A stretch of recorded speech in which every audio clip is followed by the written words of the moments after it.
MIT world peace युनिव्हर्सिटीच्या विज्ञान आणि पर्यावरण अभ्यास शाळेतील बायोसायन्सेस आणि तंत्रज्ञान विभागातर्फे शाश्वततेसाठी विज्ञानाचे समन्वय, स्वच्छ ऊर्जा, लवचिक शेती आणि वर्तुळाकार अर्थव्यवस्था या विषयावर 3 दिवसीय राष्ट्रीय परिसंवादाचे आयोजन करण्यात आले आहे। हा 3 दिवसीय परिसंवाद 24 ते 26 एप्रिल दरम्यान कोथरूड येथील WPUच्या कॅम्पसमधील चाणक्य बिल्डिंगमधील तोरणा हॉलमध्ये होणार आहे, अशी माहिती MIT WPUचे प्रकुलगुरू डॉक्टर मिलिंद पांडे यांनी पत्रकार परिषदेत दिली। या परिसंवादाचे उद्घाटन राष्ट्रीय विज्ञानाचे अध्यक्ष पद्मश्री प्राध्यापक डॉक्टर गणपती D यादव यांच्या हस्ते सकाळी 10 वाजता होणार आहे। अध्यक्षस्थानी MIT WPUचे संस्थापक अध्यक्ष डॉक्टर विश्वनाथ कराड हे असतील। तसेच समारोप 26 एप्रिल रोजी दुपारी 3 वाजता होणार आहे।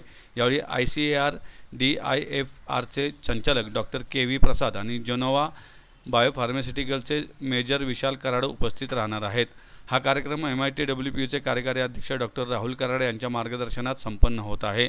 या परिसंवादात परवडणारी आणि स्वच्छ ऊर्जा, हवामान, लवचिक शेती, वर्तुळाकार अर्थव्यवस्था आणि नैसर्गिक संसाधने आणि नैसर्गिक उत्पादने आणि कार्यात्मक अन्न या 4 विषयांवर चर्चा होणार आहे, ज्यामध्ये खरगपूर IITचे आदिपुण्य मित्र, MIT WPUचे डॉक्टर भरत काळे, SPPUचे डॉक्टर विठ्ठल बरवकर, ICAR NRCGचे डॉक्टर सुजॉय सहा, माजी वरिष्ठ शास्त्रज्ञ डॉक्टर मालती वेंकटेशन, ICGEBचे doctor Shami Kumar Rode, BAIF development research फाउंडेशनचे डॉक्टर राजश्री जोशी, IWMIच्या डॉक्टर मानसी त्रिपाठी, सायरियोचे doctor Samatha Mathew, doctor Anand Ghosalkar, RCAR NRCGचे संचालक डॉक्टर कौशिक बॅनर्जी, बिट्स पिलानीचे डॉक्टर उत्पल रॉय, लोयोला कॉलेजच्या डॉक्टर किरण कुमारी आणि ICTच्या डॉक्टर रेखा सिंघल हे विचार मांडणार आहेत।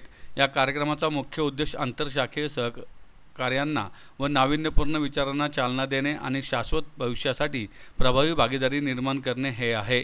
दरवर्षी एप्रिलच्या शेवटच्या आठवड्यात अर्थ डे म्हणजे जागतिक वसुंधरा दिन हा साजरा करण्यात येतो। त्यानिमित्ताने उद्या म्हणजे 25 आणि 26 अशा 2 दिवसाची एक कॉन्फरन्स घेण्यात आलेली आहे।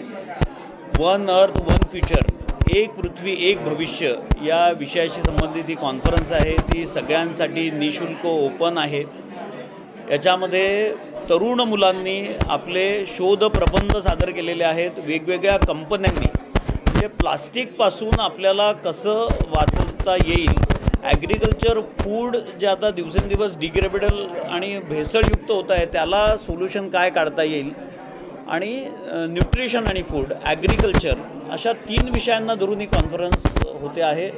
आदरणीय पद्मश्री डॉक्टर गणपती यादव हे भारत सरकारचे शास्त्रज्ञ सल्लागार प्राईम मिनिस्टर ऑफिसला, ते या कार्यक्रमाचं प्रमुख अध्यक्षपद उद्या भूषवणार आहेत। सकाळी 10 वाजता MIT वर्ल्ड पीस युनिव्हर्सिटीच्या कॅम्पसमध्ये ही परिषद संपन्न होणार आहे। माझं सर्व नागरिकांना आणि आपल्या चॅनलच्या व्ह्युअर्सला माझी नम्र विनंती आहे की आपण यावं आणि ही जी काही मास मूव्हमेंट आम्ही घेतलेली आहे याच्यामध्ये आपण सुद्धा आपला सहभाग नोंदवावा।